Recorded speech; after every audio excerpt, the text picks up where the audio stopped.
নমস্কার বন্ধুরা, আজকে তোমাদের সঙ্গে আরও একটা নতুন রেসিপি শেয়ার করব। সেটা হচ্ছে দেশি আমড়ার চাটনি। আর এই যে আমড়া দেখতে পাচ্ছ, এই আমড়া থেকে আমি কিন্তু কিছু আমড়া নিয়ে নেব।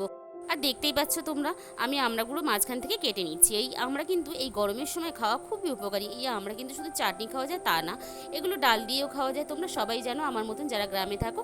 আর এদিকে কড়াই গরম হয়ে গেছে, কড়াইয়ের মধ্যে দিয়ে দিলাম সাদা সর্ষে, তার মধ্যে দিয়ে দিলাম একটা শুকনো লঙ্কা। এবার আমড়াগুলোকে আমি তেলের মধ্যে ছেড়ে একটু ভাজা ভাজা করে নেব। এবার এর মধ্যে আমি দিয়ে দেব স্বাদ মতো লবণ আর সামান্য পরিমাণ হলুদ গুঁড়ো। এবার সব কিছু দেওয়ার পরে আমি খুব ভালো করে এগুলোকে ভেজে নেব। আর দেখো, আমড়াগুলো কিন্তু ভাজার সাথে সাথে একটা আমড়ার গায়ের কালার কিন্তু চেঞ্জ হয়ে গেছে। এবার বুঝে নিতে হবে আমড়াগুলো ভাজতে আর লাগবে না বেশি। আর আমি এখানে দিয়ে দিলাম পরিমাণ মতন জল। এবারে জলের সাথে সমস্ত কিছু মিশিয়ে নিয়ে আমি সেদ্ধ হওয়ার জন্য আমি ঢাকা দিয়ে দেবো। আমি এখানে 1 চামচ পোস্ত নিয়ে নিলাম। এবার আমি এখানে অল্প অল্প করে জল দিয়ে আমি শিলনোড়াতে পোস্তটা খুব ভালোভাবে বেটে নেব। আর পোস্ত কিন্তু যত ভালো করে বাটা হবে, আমরা চাটনি টেস্টটাও কিন্তু তত বেশি হবে। আর তোমরা বন্ধুরা একবার হলেও আমার মতন এইভাবে চাটনি করে পোস্ত দিয়ে খেয়ে দেখো, ভীষণ ভালো লাগে। আজকের রেসিপিটা যদি ভালো লেগে থাকে তোমাদের, তাহলে অবশ্যই আমার ভিডিওতে একটা লাইক করো।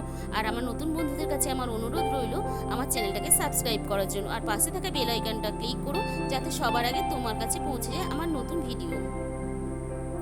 এবার আমি ঢাকা খুলে চেক করে নেব যে আমড়াগুলো ভালোভাবে সেদ্ধ হয়েছে কিনা। আর খুব ভালোভাবে কিন্তু এখানে সেদ্ধ হয়ে গেছে।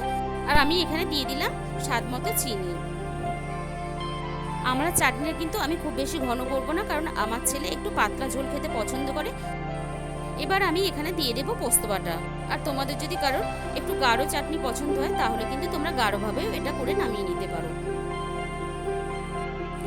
তোমরা বাড়িতে একবার হলেও বানিয়ে খেয়ে আমাকে কমেন্টের মাধ্যমে জানিও। আর চাটনিটা কিন্তু আমার হয়ে গেছে। আজকে তাহলে এই পর্যন্ত, দেখা হবে আরও একটা নতুন রেসিপি নিয়ে। সবাই ভালো থেকো, সুস্থ থেকো, সাবধানে থেকো।